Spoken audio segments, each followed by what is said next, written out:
Vishali Rameshbabu sits alone at the top of the Women's Candidates 2026 with 6 points, but the chasing pack is breathing down her neck. Anna Muzichuk and Jiner share second at 5.5, meaning every decisive result in round 10 could scramble the standings completely. With just a handful of rounds remaining, the pressure is immense.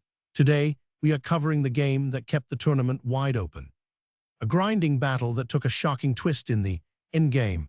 Standings going in, Vishali leads, Muzichuk and Zhu half a point behind, and the rest of the field within striking distance. Bibisara Assaubayeva is a ferociously tactical Kazakh player who loves creating imbalanced positions and pressing relentlessly. Jiner, the Chinese Grandmaster, is one of the sharpest theoreticians in women's chess, comfortable in complex pawn structures. Assaubayeva, sitting half a point behind the leaders, desperately needed a win.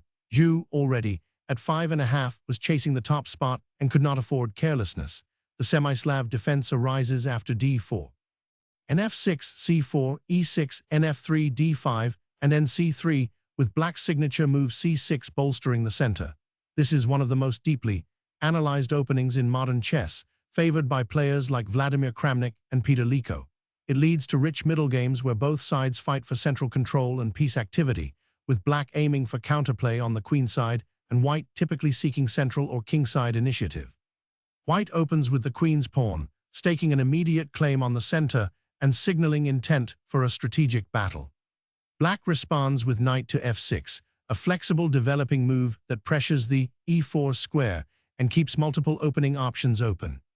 White immediately establishes the English-style duo in the center, pressing for space and inviting black into a classical queen's pawn structure.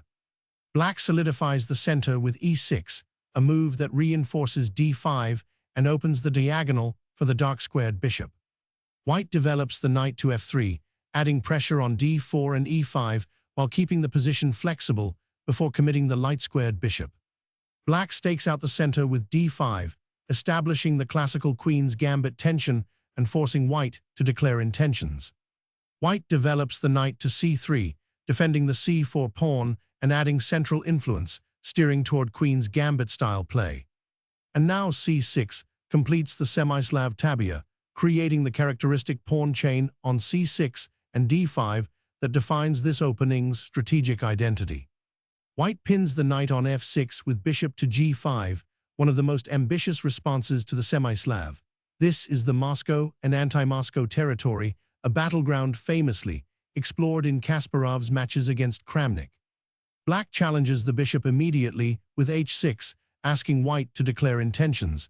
This is a principled response that gains time and clarifies the bishop's role. White exchanges on f6 rather than retreating, accepting a structural concession in exchange for black being forced to recapture with the queen. Black recaptures with the queen, which is the most natural recapture. The queen on f6 looks active but can become a target, and white gains the bishop pair. White plays i3, a prophylactic move preparing b4 or simply stopping any bb4 pin. This slightly loosens white's queenside but builds long-term expansion ideas. Black captures on c4, releasing the central tension and inviting white to recapture while gaining a free tempo to develop. White plays e3, reinforcing the center and preparing to recapture on c4 with the bishop while keeping the pawn structure solid. Black plays g6, beginning a kingside fianchetto to develop the bishop actively. The evaluation noticeably swings in white's favor here, suggesting this was slightly imprecise timing. White recaptures on c4, bringing the bishop to an excellent diagonal and completing development ahead of schedule. Black completes the fianchetto, placing the bishop on g7 where it eyes the long diagonal. The engine notes this as a significant swing, preferring a different approach to equalizing. White castles kingside, tucking the king to safety and connecting the rooks, a logical move that consolidates white's comfortable development lead. Black also castles kingside. The swing here suggests black's king may have been safer elsewhere, but castling remains a natural choice. White leaps to e5, a powerful outpost in the center. Stockfish flags this as an inaccuracy though, as the knight on e5 can be challenged, and the eval swings back toward equality. Black strikes at the center with c5, immediately challenging white's knight on e5 and fighting for space on the queen side. White retreats the knight to e4, maintaining central presence and keeping options open to reroute to c5 or d6. Black centralizes the queen to e7, stepping out of potential pressure and connecting rooks, a solid, sensible regrouping move. White activates the queen to f3, adding pressure along the f-file and eyeing potential threats on the kingside and center. Black captures on d4, opening the position. This releases central tension, but opens lines that could favor White's more active pieces. White recaptures with the e-pawn, restoring the central pawn and giving White a passed d4 pawn as a long-term asset. Black develops the knight to c6, finally bringing the last minor piece into play and adding pressure on the d4 pawn. White exchanges on c6, doubling Black's c-pawns and accepting a structural imbalance in exchange for opening the b-file. Black recaptures with the b-pawn, creating doubled c-pawns but also opening the b-file for the rook. White activates the rook to d1, placing it behind the passed d4 pawn and increasing central pressure. Black challenges with rook to d8, contesting the d-file and preparing to neutralize White's central rook. White repositions the queen to e3, maintaining central coordination and preparing to double rooks or activate further. Black advances the a-pawn, beginning queenside counterplay and gaining space to challenge White's bishop and restrict pawn advances. White plants the knight on c5, a powerful outpost deep in Black's territory that attacks the i6 and e6 squares. Black centralizes the queen to d6, challenging the knight and adding pressure along the d-file. White pulls the knight back to e4, keeping it active and waiting for a better opportunity to reoccupy c5. Black retreats the queen to e7, a slightly passive move that leaves White in control of the initiative. White immediately returns the knight to c5, exploiting Black's passivity and re-establishing the powerful outpost. Black challenges the knight again with queen to d6. The position is beginning to feel repetitive, and Black is struggling to find an active plan. White obliges with another knight retreat, the third time this maneuver has occurred. White seems comfortable probing without risk. Black retreats the queen all the way to b8, a passive but potentially defensive move, preparing to challenge on the queen side. White doubles rooks by moving to d2, preparing to place maximum pressure on the d-file or support the c-file. Black activates the bishop to i6, attacking the bishop on c4 and finally generating some concrete counterplay. White defends by moving to c1, protecting the bishop on c4 and keeping the c-file contested. Black captures on c4, exchanging the bishop for White's powerful bishop. This removes one of White's key assets but opens the position. White recaptures with the rook, keeping pressure on the c-file and maintaining active piece play. Black activates the rook to i6, adding defense to the queenside and preparing to swing it into the game. White plays g3, a useful prophylactic move that creates a little luft for the king and avoids backrank concerns. Black repositions the rook to b6, targeting the b-pawn and preparing counterplay along the b-file. White centralizes the queen to c3, eyeing the c6 pawn and adding pressure along the long diagonal toward g7. Black swings the rook to d5, contesting the center and adding pressure on the d4 pawn. White returns the knight to c5 once more, targeting the i6 and e6 squares and forcing Black to react. Black advances the h-pawn, a slightly loosening move that creates space on the kingside but also weakens some squares. White fixes the h-pawn with h4, locking down the kingside and preventing Black from creating a pawn storm. Black pushes the e-pawn to e5, striking at White's center and attempting to create more activity for the pieces. White captures the a-pawn, picking up material and creating a dangerous passed pawn on the i-file. Black captures on d4 with the e-pawn, removing White's central passer and creating a dangerous passed pawn of their own. White advances the b-pawn to b4, creating connected queenside passes with the a-pawn and increasing the danger for Black. Black repositions the rook to b5, attacking the b4 pawn and attempting to blockade White's queenside advance. White retreats the queen to i4, keeping the a-pawn defended and preparing to advance when the moment is right. Black pulls the queen back to e8, a move the engine marks as a significant turning point. The queen on e8 is passive and leaves Black's coordination fractured. White's advantage swings to over one pawn. White repositions the queen to d1, preparing to redeploy it more actively and maintaining pressure on multiple fronts. Black moves the rook to e5, attempting to add activity, but this allows White to consolidate the advantage. The engine evaluates this as a mistake, with the swing growing to over 2 pawns. White steps the king to g2, improving its position and sidestepping any backrank tricks before pushing forward. Black drops the rook to e1, creating a threat on the back rank, but white has everything under control. Another significant mistake according to the engine, deepening the disadvantage. White activates the queen to f3, defending the back rank, pressuring f7, and coordinating all pieces beautifully. Black retreats the rook to b8, and the engine marks this as another mistake. Black's pieces are becoming increasingly passive and uncoordinated, making it harder to create counterplay. White advances the a-pawn to i4, pushing both queenside passes forward and increasing the pressure on black's position. Black shifts the rook to d8, another passive retreat. The engine flags this as another inaccuracy, as black continues to struggle to find active counterplay. White marches the a-pawn to i5, creating a dangerous passed pawn only 3 squares from queening. Black plays rook to d5, trying to blockade the passed pawns, but this is flagged as a mistake. The engine's evaluation reaches over 2 pawns in white's favor. White repositions the knight to d3, centralizing it and threatening to attack the rook on d5 while supporting the queenside advance. Black moves the rook to i1, trying to attack white's pieces from behind, but the engine evaluates this as another mistake, as white's queenside passes are becoming unstoppable. White repositions the rook to e2, adding protection along the second rank and keeping all pieces coordinated. Black moves the queen to d7, attempting to centralize, but again, the engine marks this as inaccurate. The evaluation climbs past +2 pawns for white.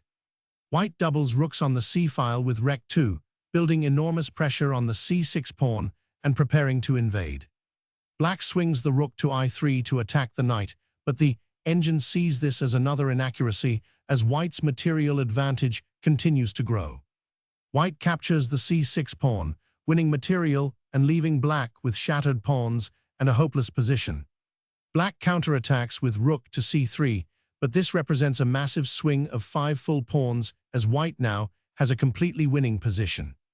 White captures on c3 with the c6 rook, eliminating black's counterplay and leaving the d-pawn as a dangerous passer. Black recaptures on c3 with the d-pawn, but this is a significant mistake. The c3 passer is less dangerous than it appears, and white now advances the knight to a crushing square. White leaps the knight to c5, a brilliant redeployment that threatens to advance the a-pawn and creates a coordinated attacking force. Black retreats the queen to d8, hoping to activate the rook, but the engine marks this as a severe mistake. White's advantage has grown to over 3 pawns. White's a-pawn marches to i6, just 1 step from queening and creating an unstoppable threat.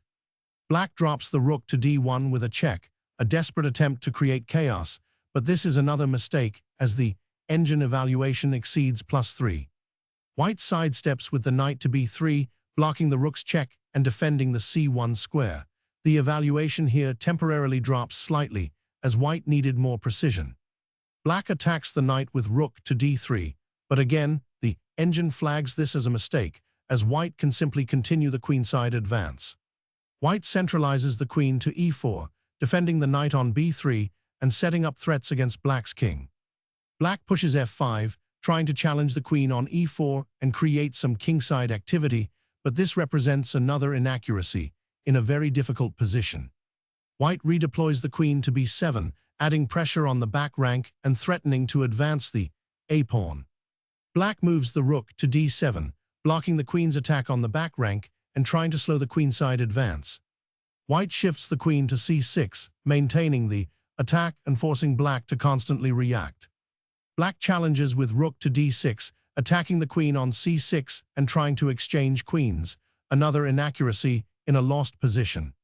White checks with queen to c4, forcing the king to move and maintaining the initiative. Black steps the king to h7, the only legal square, but the engine notes this as another mistake as white's attack grows in strength. White advances the b-pawn to b5, creating 2 connected queenside passes at i6 and b5 that are extremely dangerous. Black checks with queen to i8, trying to create counterplay and force white's king into the open, another mistake that fails to change the outcome. White simply steps the king to h2, escaping the check without any trouble and keeping all the pressure on black. Black moves the rook to d1, another check attempt, but this is a significant mistake as white's queenside pawns are about to decide the game. The evaluation jumps past +3. White repositions the queen to c6, threatening to advance the a-pawn and creating multiple unstoppable threats. Black tries to block with queen to i7, but this is another critical mistake. White can simply promote, and the evaluation soars past +3.5. White plays rook to i2, but this is flagged by the engine as a mistake, allowing black a reprieve. The evaluation temporarily drops. White had more precise continuations available. Black pushes f4, creating a passed pawn of their own and generating the only real counterplay of the endgame. The engine considers this a mistake, as white simply continues advancing. White advances to b6, creating an unstoppable pair of connected passed pawns at i6 and b6. The evaluation climbs past +3.5. Black regroups the queen to e7, but the engine marks this as a decisive mistake. The passed pawns cannot be stopped. The evaluation now exceeds +4. White advances the a-pawn to i7, one square from queening. The threat is now completely unstoppable. Black captures on g3 with a check, desperately trying to create mating threats, but the engine flags this as a mistake, as white's promotion cannot be stopped. White recaptures with the f-pawn, keeping the king safe and the queenside passes rolling forward. Black activates the bishop to e5, adding pressure on the position, but this is another mistake as the passed pawns are unstoppable. The evaluation exceeds +5. White steps the king to g2, calmly, improving the king's position and preparing to queen the a-pawn. Black plays rook to d3, creating threats against the knight, but the engine sees this as another inaccuracy. White now queens the a-pawn with check. White promotes the a-pawn to a queen, now having two queens against black's desperate counterplay. The evaluation exceeds +6. Black captures on g3 with check, throwing everything at the white king in a last desperate attempt, but the engine marks this as another mistake. The position is completely resignable. White steps the king to f1, escaping the check. With two queens and a huge material advantage, the win is just a matter of technique. Black checks with the queen on f7. The engine marks this as another mistake in a hopeless position, as white has a forced winning sequence. White blocks with the rook on f2, shielding the king and maintaining the overwhelming material advantage. Black captures the knight on b3, but this lands in a forced checkmate sequence. The eval marks this as a decisive mistake, and white now delivers the killing blow. White plays queen to d7 check, a forcing move that leads to checkmate. Black's king has no escape, and the game ends here. This was a grueling endgame where Assaubayeva's queenside passes proved unstoppable. Zhu held on valiantly for over 60 moves, generating constant counterplay, but the connected A and B pawns were the decisive factor. Once the A-pawn promoted, the position became hopeless for black. The knight's repeated trips to c5 were the strategic backbone of white's entire plan. What a grinding in-game victory for Assaubayeva, who keeps herself in the hunt for the candidate's title. The race at the top is now tighter than ever, with Vishali still leading but the chasing pack right behind her. With several rounds still to play, anything can happen. Let us know in the comments what you thought of this in-game, and make sure you subscribe so you do not miss a single move of this thrilling tournament.